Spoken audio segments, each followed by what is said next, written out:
May Allah heal you from whatever pain you are suffering from. May Allah heal you from whatever pain you are suffering from. Alhamdulillahi Rabbil Alameen, wassalatu wassalamu ala Sayyidil Mursaleen, amma ba'd, fa'a'udhu billahi minash shaitanir rajeem, bismillahir rahmanir rahim.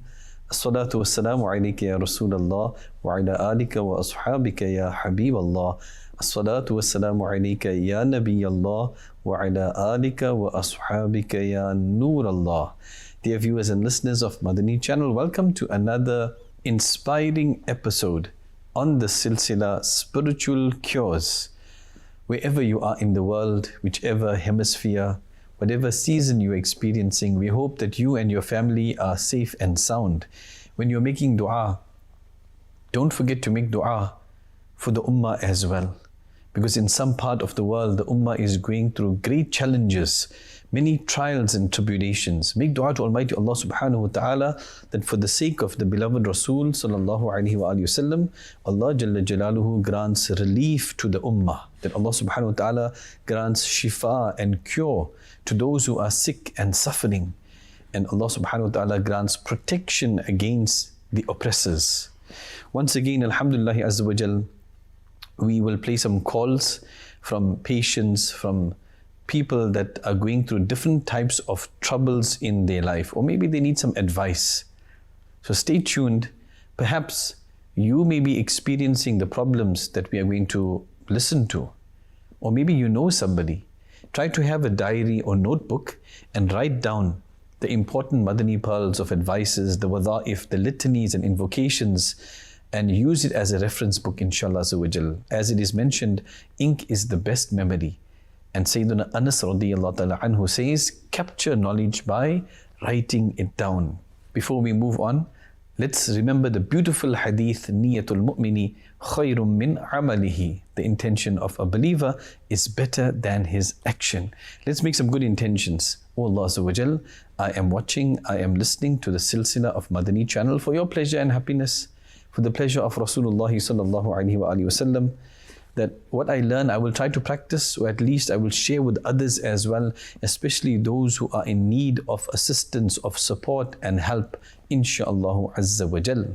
There are so many wonderful blessings for reciting Salat ala Nabi, Durood Pak. The one who recites Durood Sharif 1,000 times every day will not die until he sees his place in Jannah. Subhanallah.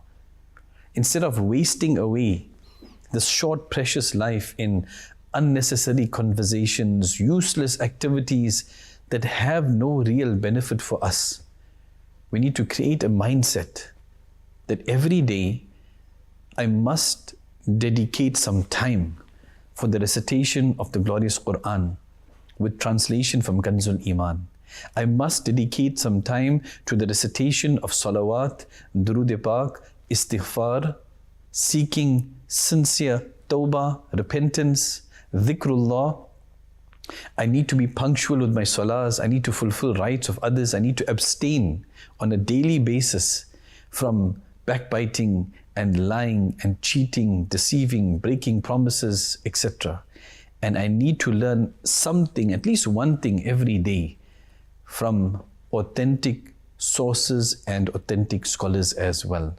Let's request our director Saab and team to please go ahead and play the first call for this evening. Sallu ala al-Habib, sallallahu ala Muhammad, sallallahu alayhi wa alihi wa sallam. My question is, what dua can I read to increase my knowledge? Jazakallah. Ameen wa iyyakum. Well, we all want to increase our knowledge. In fact, we all need to increase our knowledge.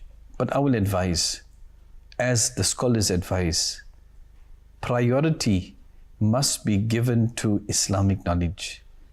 There's no issue, there's no problem in studying towards a degree in any profession, any science.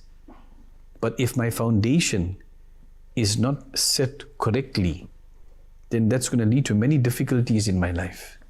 What is my foundation? My foundation is Islamic teachings, Islamic values.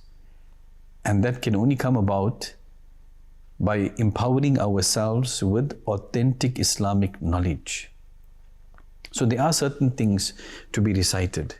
Whether you are reading a book, studying a book for what you are studying, for the course that you are doing, for the class that you are in, an Islamic book, you're reading over it, you are studying it, or even if you're listening to a bayan or any type of studies that one is doing. The reason we are studying is to enhance our knowledge, to increase our knowledge. Before you start studying that material, that book, or listening to that discourse or bayan, always try to firstly make good intentions.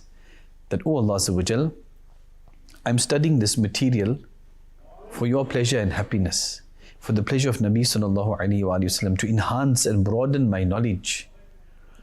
And especially if it is an Islamic book or Islamic material, then to become a better Muslim, to become a practicing Muslim. So first step is to make good intentions before you start reading that book. It can be a hard copy, it can be a soft copy, digital copy, before you start listening to the discourse. Also keep in mind, it is vital that we only learn from those who are authentic scholars and from authentic sources as well. The great dream interpreter, Sayyidina Ibn Sirin rahmatullah ta'ala alayhi, has advised us that be careful from whom you are taking your knowledge. So we need to know who is this scholar, what is this book, etc. And subhanallah azza wa jalla, Dawud Islami has filled this gap with a lot of reading material, a lot of bayans and discourses that are available. Subhanallah azza wa jalla. Right, so before you start reading that book or studying that book or any type of material, then make your good intentions and then recite Bismillahir Rahmanir Rahim. Then recite this dua. It's a very beautiful dua, sweet and short. In fact, if you open any of Dawud Islami's books and booklets, right, you will find this dua at the very beginning of the book. That dua is, Allahumma ftah alayna hikmataka wanshur alayna rahmataka ya dhal jalali wal ikram. You just have to keep repeating this dua and automatically you will memorize it. So the next time you open a book to read or study or any material, you start with this dua, because this is to help you to retain the knowledge that you read or the knowledge that you listen to from the speaker. What does this dua mean?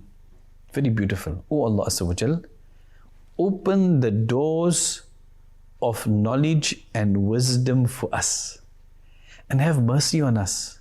O the one who is the most honorable and glorious. So this dua must be recited. And there's another dua which is actually a Quranic dua. You can find this in Surah Taha verse 114. It's a very famous dua, very short, simple. Rabbi zidni ilma. It means, O my Rabb, O my Lord, grant me with an increase in knowledge. Grant me, bestow me with more knowledge. We should try every day, in fact. Even if I'm not reading a book, I'm not studying in any material, then after your daily salahs, your fard salahs in particular, this is one of the du'as that we must recite. Rabbi zidni ilma. Inshallah Azza wa Jal, this will have a very positive effect in the increasing of one's knowledge. Allah subhanahu wa ta'ala grant us beneficial knowledge. There's a lot of information out there. At the touch of a button, at the click of a button, we have access to vast amounts of information, primarily on the internet or social media. But how much of that is authentic? So be careful of this. There's a lot of fake news that is out there, a lot of information that is intentionally designed to mislead people, to misguide people. So we come back to authentic knowledge from authentic sources. So these two du'as in particular, try to practice upon it, inshallah azza wa jal. Director sir, please continue with the next call. Sallu ala al-Habib, sallallahu ala Muhammad, sallallahu alayhi wa alihi wa sallam. How do I get in touch with your spiritual cures office if I have no center close to me? Jazakallah. Ameen wa iyyakum. Well, there's several ways actually. Firstly, if you visit our website, www.dawat-e-islami.net, then you can find lots of information there, even with regards to our centers. And ask around. Maybe you don't know, there could be a center close by to you. Maybe walking distance, maybe by car, there could be a center. So ask around, where's the closest Dawat Islami Madani Markaz Islamic Center? Because you see, Dawat Islami centers are not just for the 5 daily salahs. They are Islamic centers where education, authentic knowledge is being imparted to the masses. Usually at our centers, you'll find Madrasatul Madina for kids, for teens. You'll find specialized classes for grown-ups, males, and separately for females. You may even find a Jami'atul Madina, which is an Islamic university. So alhamdulillah azza wa jal, ask around and you may be surprised, you could find a center close to you. Otherwise, visit our website, dawatislami.net. Also, if you're talking in particular with regards to Ruhani Ilaj and spiritual cures, and you don't have any Ruhani Ilaj spiritual cures office close to you, what we call basta, a stall or an office, then subhanallah azza wa jal, Dawat Islami has done many favors for the benefit of the ummah. And one is, if you go online to Play Store or App Store and you type in online Ruhani Ilaj and Istikhara, type this in, you'll find our app. It's a free download. You download this app and subhanallah azza wa jal, you choose your option, whether you want an istikhara checking done, just follow all the prompts and the online data that's required. Or if you require ilaj treatments, which can be sent to your home, of course all the necessary details will be required as well. And this app, subhanallah azza wa jal, has other features as well. It contains a lot of simple wadha'if, invocations, incantations, litanies for different types of problems. So on the app itself, there's different features. Primarily, if you want cart treatment done, if you want istikhara checking done, if you need ilaj treatments to be sent to your home, that facility is available. And there's many wadha'if that's also online via this app. So download this app, inshallah azza wa jal. It's a way that you can keep connection or in contact, especially if you don't have any spiritual cures department or office close to you. I hope that helps. Please play the next call. Sallu ala al-Habib, sallallahu ala Muhammad, sallallahu alayhi wa alihi wa sallam. Can you please advise some litanies to read for the blessings in my income? Jazakallah. Ameen wa iyyakum. For blessings in income. Okay, so they say we need to work hard and work smart. If I need income, I want income, I have to make arrangements for it. I need to plan for it. I need to work, not just hard, but work smart rather than just hard. And I must ensure, since we're talking about blessings in one's income, I need to ensure that the income or the job that I'm doing is free from any type of haram, anything which is prohibited. Otherwise, how can the blessings enter into that income which is from haram sources? Maybe cheating, stealing, selling stolen goods. People are selling drugs, alcohol, gambling. So that is something we must ensure at the very beginning, that my income, my sustenance, my rizq that I'm getting, the job that I have, there's no type of haram connected to it or associated with it. That's the first thing. The second is, I need to analyze my life. That am I doing something wrong that is blocking those blessings from entering into my rizq, into my sustenance, into my home, into my life? I'm going to draw your attention to a very concise booklet called Causes of Deprivation and Solutions. You can download this from dawoodislami.net, or you can obtain the hard copy from Maktabatul Madina, which is our publications department and bookshop.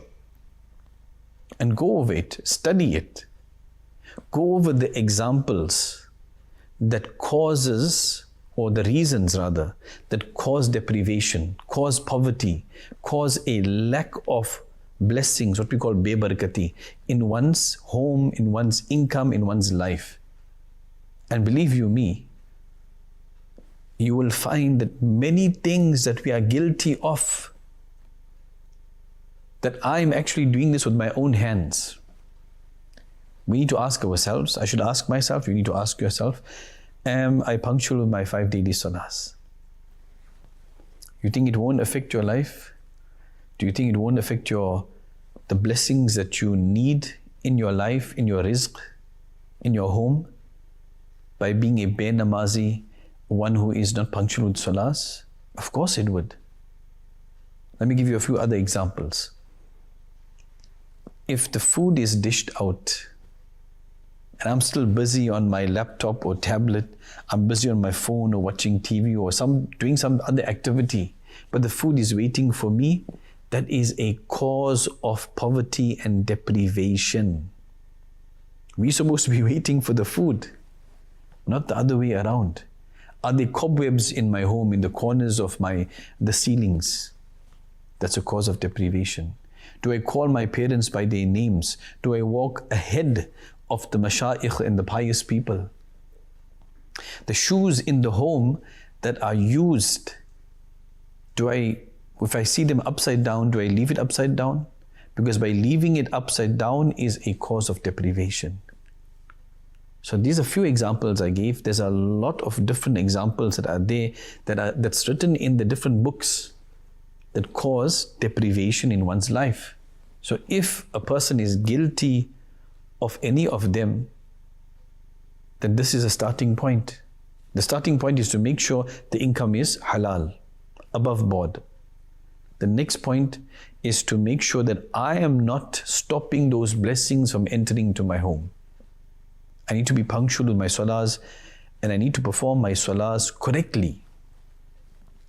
Keep in mind that for any ibadah to be accepted, there are two pillars. One is, it must be done with the correct intentions. And secondly, it must be done correctly. Take for example, if I'm giving charity, whatever amount it is, what is my intention? If my intention is wrong, that I want people to see me and then praise me and call me generous, there's going to be punishment. Although the act itself is good, that you're helping somebody, you're giving charity, but it's not done for the pleasure of Allah subhanahu wa ta'ala. It's done for the pleasure of the people, to show off, to be ostentatious, riyakari, then there'll be punishment for that. How can it be accepted? How can we get the blessings from that sadaqah then? And secondly, it must be done correctly. So if I am giving charity from haram sources, it's not going to be valid. If I'm giving, let's say my zakah, somebody looks poor, I give them my zakah. Did I go and inquire and investigate whether that person is a recipient of zakah or not? Or I just gave it like that, judging from the outer appearance of the person? How can that charity be accepted? So the correct intention and that ibadah must be done correctly. Okay, now moving on to some wadha'if, some things to be recited. After every fard salah, recite 100 times. Ya dhal jalali wal ikram. Ya Dhal Jalali wal Ikram, Ya Dhal Jalali wal Ikram. 100 times after every Fard Salah. With Durood Pak once before and after. There's also a very important point. Allahu Akbar. That those who are experiencing issues in their sustenance must make dua for their parents, whether your parents are alive or they have left this world. The summary of the blessed hadith mentions that a person who is neglectful of making dua for his parents, then his sustenance is cut short. His sustenance, his income is shortened, decreased because of not making dua for parents. When last did I make dua for my parents? Even if they passed away years ago, decades ago, I should actually make dua for them every day of my life. It's because of them I am here. And to those grown-up kids out there of their parents that, they don't even remember their parents. They don't even send isal thawab. They don't make dua maghfirah. That is a shame. And that is actually directly affecting you. How about tomorrow, when you leave this dunya, that your kids don't remember you? Your kids don't make dua for you, dua of forgiveness. Your kids don't send isal thawab. So you can benefit in the hereafter in alim barzakh. Because the blessed hadith mentions when you pass away, then you can't do any good now. So everything is cut besides three things. One is sadaqah jariyah, recurring reward. So if you contributed towards the establishment of a masjid, a madrasa, a jami'ah, people are still performing their salah, people are qualifying as huffaz, ulama. So long as that is happening, you still get benefit in your grave. And second is ilmun nafi'ah, beneficial knowledge. Like you heard a bayan, you heard a blessed hadith, and you transfer this knowledge to others. And they are transferring it to others. And they are practicing upon that. So even after your passing, you'll get reward. And third is waladun salih. If you left behind a pious child that makes dua for you. So you ask yourself, if my eyes close now, will my child make dua for me? All depends. Did you train them? Did you set their foundation of Islamic values and teachings? Did you set it in order? Did you make it firm? These are serious questions to ask ourselves, because many people just focus on leaving behind a financial legacy. There's nothing wrong with that. But a true lasting legacy where you can still benefit even after you're passing away is this: sadaqah jariyah, ilmun nafi'ah, and waladun salih. Leaving behind a pious child. Allah grant us understanding. So always make dua for your parents. Okay, another wazifa. Very simple, very famous one as well. That the following must be recited 500 times with Salat ala Nabi, Durood Pak, 11 times before and after. When must this be done? After Salatul Isha. Facing the Qibla whilst you still have wudu. Bareheaded, meaning no hat, no Imam Sharif, must be covering your head, you must be under the open sky. Whilst facing the Qibla, whilst in wudu, and recite 500 times. Ya musabbib al-asbab, Ya musabbib al-asbab, Ya musabbib al-asbab. 500 times, Durood Pak 11 times before and after. Islamic sisters can also recite this. However, ladies have to be at such a place where there's no ghair mahram, no strange men that can see them. This is also a tried and tested wazifa.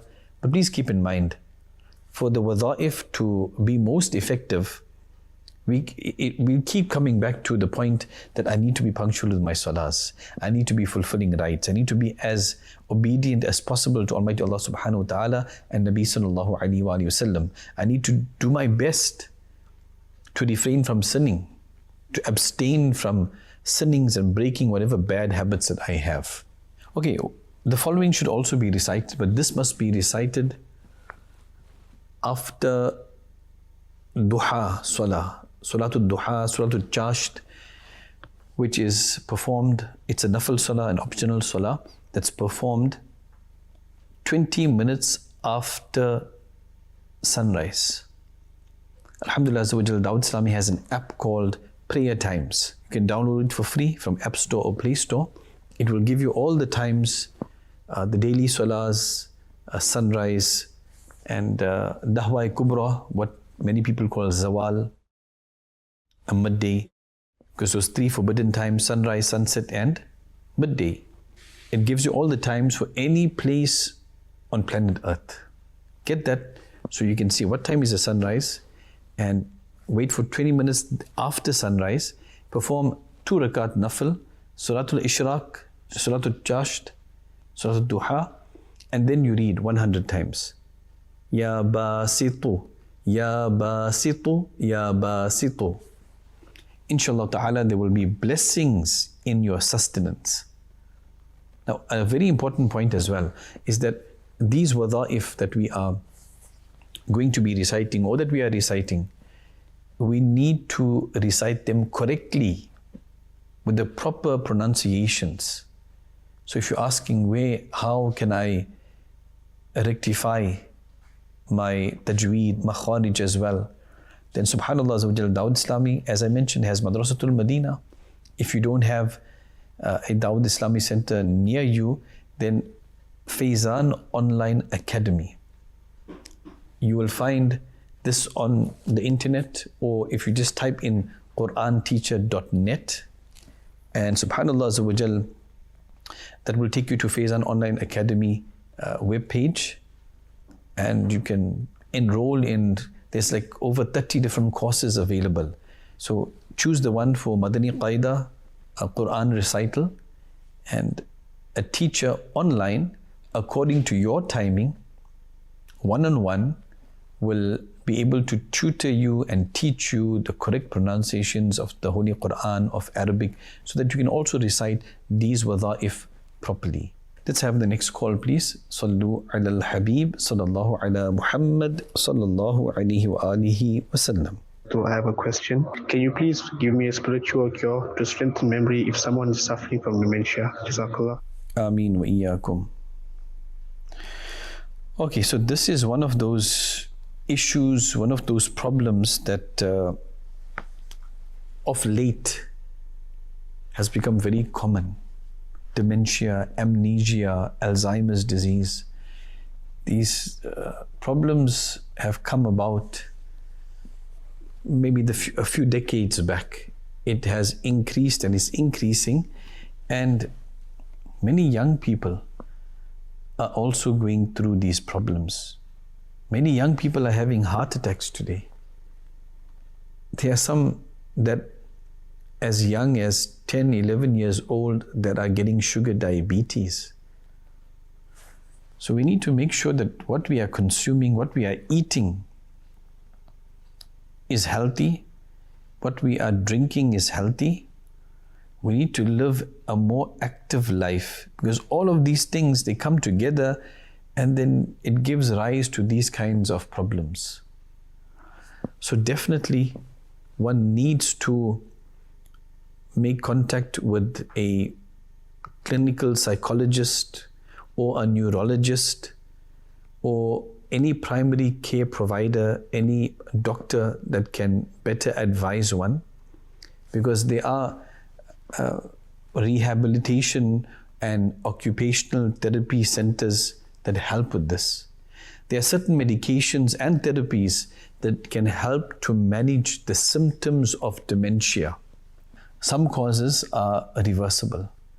And of course, those experts in that field will then prescribe the necessary medications. So the family in particular should take note of that. Besides this, there are certain wadha'if that one should recite. Recite the following 7 times and recite Surah Alam Nashrah 21 times with Bismillahir Rahmanir Rahim each time. So you're going to recite Bismillahir Rahmanir Rahim 21 times as well before you start Surah Alam Nashrah. So recite Ya Alimu, Ya Alimu, Ya Alimu 7 times. Then recite Surah Alam Nashrah 21 times, each time with Bismillahir Rahmanir Rahim. Then blow into some water, a cup of water, and give the person to drink this. Inshallah ta'ala, it will prove beneficial for them. Also, take a clean piece of paper and write down in that paper or on that paper, Ya Hayyu Ya Qayyum. Just one time. Fold it up like an amulet, a ta'weedh, and tape it, put it into a material or leather, tie it around the arm or around the neck, wherever the person is comfortable for them. Inshallah Azza wa Jal, this also will improve the person's problem or difficulty of dementia. Even if the person has amnesia, the problem of forgetfulness, the person who has dementia needs to be given space. They should be put in charge of certain things, simple things. Because the person, if they have some responsibility, this will also help them to lessen the problem of dementia. So this ta'weedh can be done at home on a clean piece of paper, one time, Ya Hayyu Ya Qayyum, fold it up and let the person wear. Keep in mind that no water or no liquid and fluid must go into that piece of paper. So before showering or before the person gets into a pool, then it must be removed. Recite Bismillahir Rahmanir Rahim, Durud Pak, and remove. And every time it's being put back on, then again Bismillahir Rahmanir Rahim and Durud Pak and put it back on. And one more wazifa, inshallah Azza wa Jal. After each fard salah, place the right palm on the forehead and recite 11 times. Ya Qawiyyu, Ya Qawiyyu, Ya Qawiyyu. 11 times with Durud Pak, once before and after. Do contact our spiritual cures offices that are close to you, or as I mentioned, if you don't have one close to you, get the app online, Ruhani Ilaj and Istikhara, and you can order the necessary treatments online, inshallah. If you do have a Ruhani Ilaj, Ta'weedat at-Tariya, spiritual cures basta or stall or office close to you, then visit and they will give you the necessary ilaj, some spiritual water to drink, there's ta'weezes, there's other wadha'if to be recited, inshallah. Can we please have the next call? Sallu ala al-Habib, sallallahu ala Muhammad, sallallahu alayhi wa alihi wa sallam. I have a question. Can you please give a spiritual cure to protect from rats and rodents in the home? Jazakallah khair. Ameen wa iyyakum. Rats and rodents. These are amongst the pests that can spread many kinds of diseases. Because many of them, they live in the sewers. But what attracts them to a person's home? That's the first question we need to ask. Why am I experiencing this problem? Whether it's mice, whether it's rodents, whether it's rats. There are several reasons. One is, if you keep food that is open, or there's a water leakage, these are amongst the biggest causes of rat infestation. In fact, you've given the rats a passage to enter because they're attracted to this. There's a water leakage, if there's food available, and shelter. because they are scavengers. And it doesn't take a lot to satisfy them. They need a little bit of water, a little bit of food, a nice place to stay. So if your home is cluttered, is messy, is dirty, things are lying about, then these things are going to attract vermins. They're going to attract insects, roaches, and rats. There's something else. If you've got a pet at home, now the odors, the smells that come from pet waste, pet food, from your garbage, from your bins, these things also attract rats and mice. So good sanitation habits can definitely effectively improve the prevention of attracting these vermins into your yard, into your home. Now, if you feel that, they could be coming out from certain areas, you find there's cracks, there's holes, there's gaps, you need to fill those areas. Remove their habitat.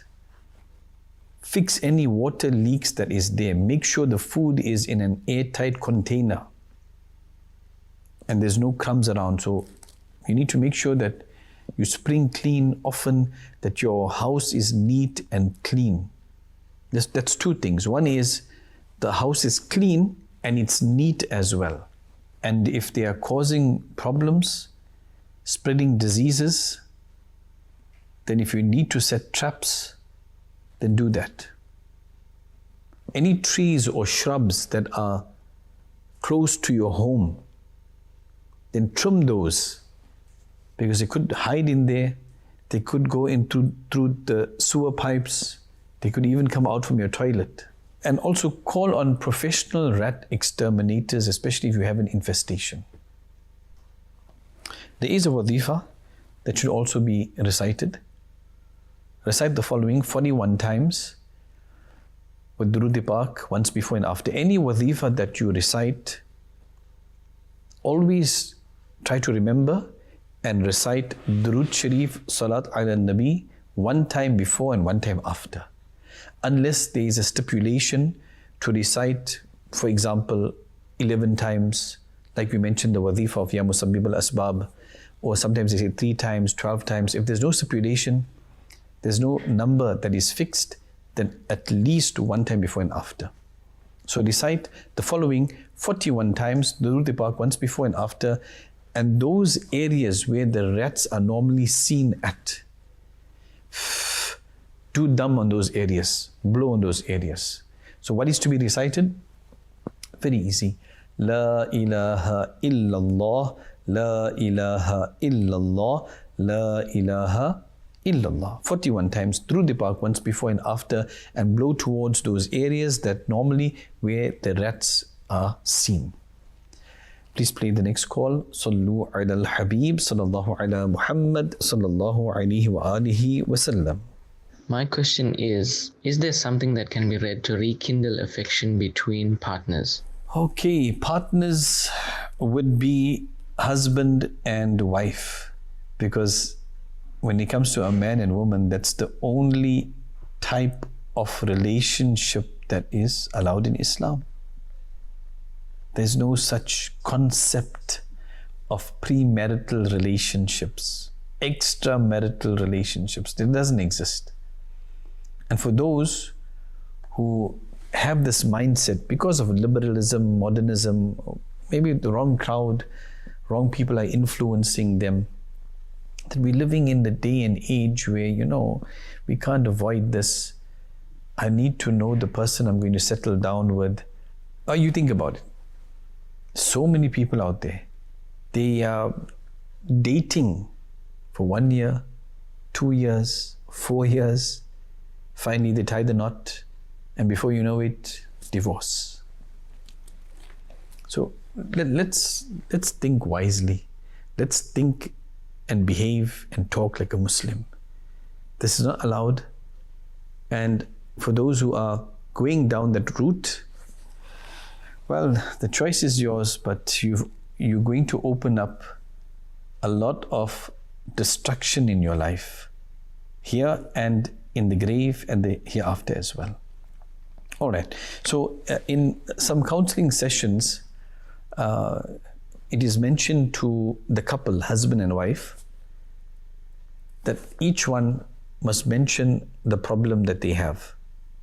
But keep in mind, the first step is that husband and wife need to first work together without going outside the house or informing others. And sometimes when you inform the wrong people, that causes more problems. So husband and wife need to work together, sit down, write down their concerns, even the most trivial thing, because many a times it's a lot of trivial, little insignificant things that cause big problems, all add up. So the husband, the wife, have a paper, have a pen, or use your tablet or phone, type out, write out this problem, this issue, this, whatever you can think of, and now say, right, let's work together and see how we can minus from this piece of paper this issue. Talk about it, discuss it amicably, using good words, not screaming and shouting and having your say. Yes, of course, the husband is the head of the home, he's the captain of the ship. But we need to work together here. Husband and wife, you'll tackle each issue and start removing it. If you've tried it, it's not working out, the next step is to try and get senior members of the family from both sides, husband side, wife side, and let them sit with you all, listen to you all, and advise you all. If this too fails, then you can speak to an advisor or speak to a marriage counselor, because you need to try your best to make it work, especially if there are children involved, for their sake. So sometimes some compromise is needed, and we need to ask ourselves, am I fulfilling that person's right or not? And one of the main causes of a breakdown in the marriage, in the relationship, is that rights are being violated. Allah protect our families. Get istikhara checking done. Many a times there's a spiritual cause behind it. Get istikhara checking done, get ilaj treatments as well, get ta'weedat. And I'll share some wadha'if with you, that the person who recites Ya Awwalu 100 times every day, their spouse will love them. And if the spouse is displeased, then the other one must recite Ya Mani'u Ya Mu'ti 20 times while sitting on the bed before sleeping. Inshallah Azawajal, whatever disputes are there will be removed. Whenever you're entering the home, first recite Bismillahir Rahmanir Rahim, then enter the home, recite Surah Al-Ikhlas, Qul Huwallahu Ahad, and enter. This has a double benefit, that there will be blessings in the person's income, and domestic disputes will be removed, or they will be protected against domestic disputes. Allah Azza wa Jal put harmony in the hearts between all Muslim couples out there and give us sukoon and tranquility and fulfillment in our lives. Until next time, keep watching Madani Channel. Sallu ala al-Habib, sallallahu ala Muhammad, sallallahu alayhi wa alihi wa sallam. May Allah heal you from whatever pain you are suffering from. May Allah heal you from whatever pain you are suffering from.